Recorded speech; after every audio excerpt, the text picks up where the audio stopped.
You've been working with Postmodern Jukebox as well, Mm-hmm. For and years. done a lot of touring around the country and things like that. How has that experience been? Yeah, PMJ, Postmodern Jukebox. Yeah, it's been quite a journey with them. Mhm. I started with them in 2019, I want to say. Okay. Or is it 2018, 2019? So I We'll had just say, yeah, only, pre-pandemic. I feel like there's at I this feel point like just like I just don't know pre-pandemic, what. Yeah, it was post-pandemic. definitely That's it. pre-pandemic. Yeah. So then I was on a roll there with them. So my first tour was overseas. And I'm Buddhist, so I chant. And so I chanted for the opportunity to go overseas. And that just happened to ask me to do that. Wow. And so I did that tour, and then I did the US. I wonder if it was only a couple tours and then pandemic hit, and I was like, it was all gone. So I say that I've been with that band for like now 5 years or so, but it really feels like 3 or 4. And such great opportunities. Like I've toured this country, and I've toured before with other bands, but toured the country. I've been to all 50 states. Are there 50? Yeah, 50 states. I have been to places I would never, like Bratislava and freaking, New Zealand and Australia and just these Greece and, these beautiful, amazing places. And touring on a bus, I did that before, but sometimes the schedule is very brutal. So this last tour I did was 6 shows on, 1 day off, 6 shows, 1 day off. And as a vocalist, we use our whole bodies. And so it's can be difficult at times to like keep up with that grueling schedule because you're getting sick or injured or whatever. But yeah, I did it, and I'm proud of myself. Yeah. And I enjoy it. I enjoy that band. We've got some really great players, and I've made the best friends from that. Awesome. From that band. What do you do to keep up with the brutal schedule, or what are some tips? I do drugs. No, I'm just kidding. No judgment. I mean drugs as in medication Okay. for my brain, medication for my body. Okay. No, I like, for the most part, like I really try to, like this last tour was so, and I'm getting older too.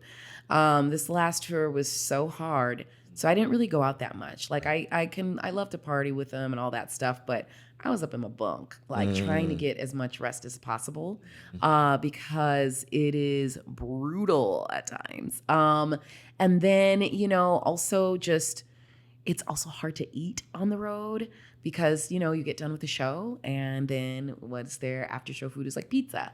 So like trying to figure out what to eat during the day so that you're just not like a freaking lump all, and trying to persevere through that. So it's a lot of like self-care. Like, I think I wash my face more on tour than I wash at home. Like, and because of the makeup and all the things, but that helps. And then just making sure that, like I said, I'm try to stay present and try not to, certain people get on your nerves, and you gotta make sure you try to deal with that, personalities and things and people and all of that. And, I'm a lot at times as well. So I try to be very mindful of my space and of what I take in and what I put out. Okay. Yeah. Right on. And how did that relationship with Postmodern Jukebox, how did that situation start? Was that another DC6? No. So at the time, I had a manager. Her name is Mia Apatow. I don't know if you know Judd Apatow. He does all movies and stuff. So it's his sister. Okay. She actually had referred me. Scott Bradley, who founded and is the leader of Postmodern Jukebox. Okay. Her neighbor was his money guy. And he was saying something about how, he wanted some new talent or like feel motivated. So she was like, hey, you got to meet Tia Simone. And so he used to live here. So what you do, you go to his house, sit there, talk, and play a couple tunes he plays some tunes, see if you vibe. And like, it took a little while because I was touring with an artist named Andy Grammer, singing backup for him at the time. And so I didn't tour with them like right away. I like did a photo shoot or something and like did a couple of videos, like backup for a couple people on their videos and stuff. And then the time came where they're like, hey, is Tia available? We'd love for her to do this tour. And that's how it came about. Awesome. Yeah. Awesome. And you work with Annie Grammer as well? That's Cool. I sang backup for Annie Grammer for about a couple of years. Was it a couple, 3 years? Yeah, something like that. Oh, and how was that? Yeah, it was great. It was my first time singing backup for a pop star or I guess a well-known celebrity or whatever you want to call him. Yeah. And so it was fun. I had a lot of fun. And I think that being a BGV, a background vocalist, I really enjoy it. I really enjoy being a background vocalist. I love supporting. I love being able to uplift. And that was the thing. My friend Lauren Smith, he actually got me on that gig. We were doing something for, it was Ellen at the time. And we were singing background for, I think, Arctic Fire on Ellen. And then he got the call saying, hey, we want some background singers for this. And so he was like, absolutely. I've got, Tia.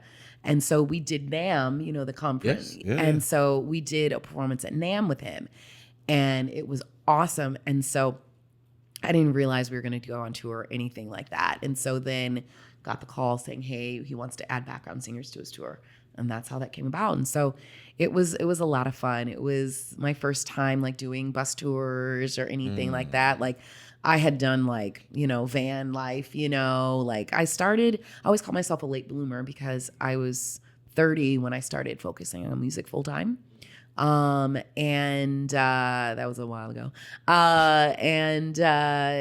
Yeah, so, like the kids, like when you're 18, 19, they do van tours where you're sleeping like in the van. And then I was sleeping 5 people to a hotel room and all that stuff. But I was doing that then, like in my freaking like early 30s. Yeah. And so then leaving that and then going to this, I was like, this is luxurious, but it was a lot of fun. Those were some great shows.